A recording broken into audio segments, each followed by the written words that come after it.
Hey, what's up, guys? I figured I'd do a little garden update for you, show you what I'm doing in the garden, kind of maybe inspire you to get some ideas and just talk about some of the things that I've done in the garden out here to really do some upgrades and updates to it, because I really need more growing space, and I don't want to like destroy the entire yard to do this, because I'm the kind of person, I'll just get a bobcat back here, scrape the whole top layer of grass and everything off, and just start tilling the whole backyard and turn it into a farm. I don't want to do that because I got to sell a house. I don't think everybody wants a farm in the back of the yard. So we'll leave it the way it is. Eventually we're trying to relocate, and then eventually once I do that, I'll be able to grow a full-size farm that I want to. It's just I don't want to destroy my property to do that. So for now, we manage, but we got to kind of keep things compact. But I want to show you some of the stuff that I'm doing in my garden this year. Maybe it'll give you some inspiration. Maybe you can fool around and see if you can utilize some of your local resources to be able to do what I've done here. And there's reasons why I did this. So let's turn you around and show you what's going on.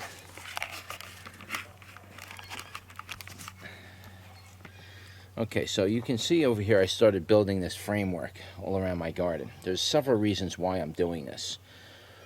Number one is I have the material to be able to do it. Now, all this wood you're looking at here, this is all freshly cut down willow tree. I cut down 3 willows, and I took all the branches from it, and I literally skinned them, and I took the skins off, and I cut them to the sizes basically that I needed, and then I brought them back here, and this is what you're looking at. So basically, one of the main reasons why I'm doing this is I need something very strong to be able to hold up my tomatoes. And the problem is when my tomatoes start getting heavy, they will literally bend these cages down to the ground. You say, oh, I had people come on my videos and say, oh, you're lying, you know, tomatoes, I have tomatoes that 40 pounds on, and they don't bend my cages down. Guys, it bends these wires. If my tomato plants get so heavy with tomatoes, they literally bust these cages into 2. Look at this, guys. You see this? That's you know why that happens? Because the tomatoes get so heavy on one side, just literally starting to break the cages apart. I mean, the tomatoes get absolutely insane up here. So I have to do something a little bit more than just sticking these cages in the ground and hoping that they don't bring the cages down to the ground especially when you get like a rainstorm and the tomato plants get really wet and everything gets wet. Then the weight doubles, and then even more brings it to the ground. So I have problems with my tomatoes getting too big sometimes, and when that happens, they will bring the cages down to the ground. So I need structure with growing tomatoes. I don't care about the pepper plant so much, but in the tomatoes, which is this area here, I need strength. And so what I did was I cut my willow trees down, and I stripped the skin off them. Very easy to do with willow, just so you know. I'll maybe do a video for you, show you how you skin willow. You skin it down, you get these wood poles, and then you can build a basic frame like this all the way across, and you know, you can use that to support your tomato plants. Now, one of the ways you can do that is you can tie a string to this upper branch right here. Tie a string to that, hang it all the way down onto each variety of tomato or each tomato plant, and then you kind of coil it up as the plant grows. That's one of the best ways to do it. It's simple. You don't need cross strings and all that. You just got to run one string down for every plant. And when you do that, that plant will go straight up. Now, you've got to sucker your plants in the beginning. So if you don't sucker your plants, all those suckers that are growing off on the bottom, yeah, they're going to start taking up a lot of room, and they're going to become very, very messy. So you either have to string those as well, or don't do it the string way like I just showed you, right? Don't do it that string way where you hang a string straight down. You have to go string straight across and just kind of weave everything in. You can do it that way if you don't want to. You don't want to waste a string on each plant, because it means you're going to have to string up every tendril that comes off it. So, I don't know. I'm kind of fooling around with it this year. We'll see how it works out. I'm going to probably do a little of both. But that's what's going on with this. Now, I recently expanded this garden out. This garden just went out about another 4 or 5 feet this way, so it stopped over here before. So now we got this much more room. I plan on growing about 90 to 100 varieties in here. So yeah, it's going to be kind of packed in, but I do plan on doing all the suckering and really keeping the plants compact more or less, and not letting them go full wild, except for in the back. In the back is where I'm going to probably let stuff really go crazy in the back. And we'll just let that stuff really go, you know, AWOL out there in the back. So another reason why I put these fence posts up, or not fence posts, but these, you know, these posts, is because now I have the option, if I want to, I can throw some large tarps. I know there's branches and stuff on the top, so I could cut those and just trim that down. But I can throw basically a couple of tarps over the top of this and isolate this and really keep the frost out off it. It's because last year, and the reason why you know, I'm taking this into serious consideration is last year I lost about 50% of my crop. Why did that happen? Because the frost came in my area for the first time in my life that I've ever seen. We had frost in the middle of September, and usually Septembers are in the 90s and hundreds. We had a frost that came in the middle of September, froze everything, and then it went right back up into the 80s, 90s, and hundreds. And when it did that, it destroyed 50% of my crop.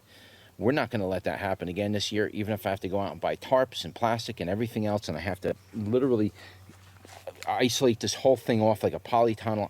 Something's got to be done, because I can't let that happen again. And that really costed me a lot because of that. So I'm not going to let it happen again. And this is another reason why you see this crazy looking mess here. But it's not a mess. It's actually better that I've done this. Now, this was a lot of work to do. However, it's worth it in the end, even if I could get 2 or 3 years out of it. And eventually these poles will start to crack and break. But if I could get 2 or 3 years out of it, well, then it pays for itself. And the next time I go to do it, I'm not going to be able to cut a tree down, but I can either do it with PVC pipe or steel or something else more suited for it. If I'm still here, I might sell a house before then. I don't know. On this side, we're going to do, basically on this side of the garden, we're going to put all our pepper plants out here. I'm going to kind of keep them kind of packed together, but not too packed. But I need to be able to bring some of the pepper plants out into here. And this whole side here is just going to be nothing but tomatoes. I'm not sure. I might do some other vegetables here, maybe some carrots and onions. I might do some squash and broccolis. I don't know. I'm going to do most of my squash and my pumpkins all at the top of the house over there. I have a bed for that. So I'm going to let my pumpkins and squash and all that grow out there. Back here is basically, with this bed here, I'm not sure. These 2 beds are kind of open. Not sure if we're going to do some root crops here, or if we're going to do maybe just lettuces this year in here. I'm not sure. I might do lettuces in pots. I don't know. Right now I got a lot of tomato varieties and not much room to put them in. So this may end up having to become tomatoes. Who knows, you know. My wild varieties, I'll plant them up in here, maybe a little bit too. I'll fit them in there, kind of put them in that area. Just kind of let them grow wild and see what they do. But yeah, we got you know, we got some fence wiring up on here. This is where I'm going to, like, back this side of the garden is where I'm going to keep all of the current tomatoes, and the you know, the cherry tomatoes and current tomatoes are all going to go back here. Let them all grow in between all of this. I don't care about back here with that. And then everything else will be up here. All the, you know, the main beefsteak varieties and plum tomatoes and that kind of stuff. And then over here I got the tomato tower. We're going to try to get that going again this year. I didn't have much luck last year because I'm picking the wrong varieties to grow in there. We got to get a variety of tomato that's going to want to grow 30 feet long, or not 30 feet, but like 10 feet long or whatever. It's usually the Everglade, so we might do an Everglade in there. We'll just see if we can get that sucker all the way up to the top. But that's what we're doing in here this year. You can see I put my wood ashes down. If you look at the top of these mounds, you see all that ash. I didn't dig it in yet, but all this has been dug in and dealt, all been fertilized. I added organic matter to the soil, and that's why my tomatoes do really, really good out here. They do better out here with this than they do even in my own pails. And the main reason for that is I'm always adding organic matter to the soil. I'm adding lime to the soil, and I'm also adding the wood ashes, as you could see over there. All that wood ash, I did the same thing here, and then I dug it into the soil, and I let that sit. Usually I try to do it at the end of the year. This year I had to do it in the beginning, but if you do it at the end of the year, you will get really, really, really phenomenal results the longer you let that ash break down into the soil, and you really let it break down. Your tomatoes do exceptionally well. I have to admit, that's an old school technique that somebody had showed me. You know, like, yeah, you gotta you got to put your wood ashes into your soil. You wouldn't believe how it is. I'm like, yeah, it's incredible. It really does help a lot. And so that's what I did. So we got a lot of wood ash, and all of that stuff is in here. We've all been fertilized, ready to go. And we're just waiting. We're just basically waiting for the skies to look like this on a daily basis. And then we're going to start planting, hopefully. You could see that I have a lot of leaves in here. And normally what I do is at the end of the year, I rake all the leaves up around my yard, and I just throw them inside my garden. I just kind of fill this whole thing up and just let it sit for the whole winter. Snow piles up on top of it, packs it all down, does the whole thing. But you really have to do it like twice a year. Now, this leaves that you're seeing here, this stuff was like maybe 12 inches deep at one point. You couldn't even walk in here at one point. It was like 12 inches deep, full of leaves. And so you look at it now and it looks like, oh, it's kind of bare. It's like all the tops are showing, and it's kind of bare. You see leaves here and there, but it's like it breaks down very quickly in here for some reason. And so the leaves actually feed the soil again and again and again.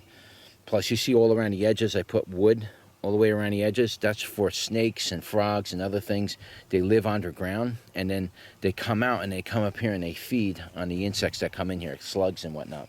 So I make sure I keep plenty of wood around the edges of my garden for the snakes and the other critters, so they can feed on the insects that come in here. They do help control the insects. But the leaves are a real good addition to your garden. If you can take your leaves at the end of the year, my advice is like your good little garden space. Yeah, I have my garden space, got all the fencing all the way around it. Fill it up with all of your leaves at the end of the year and just let it pack down for the winter. By the time spring comes, it's going to look like this.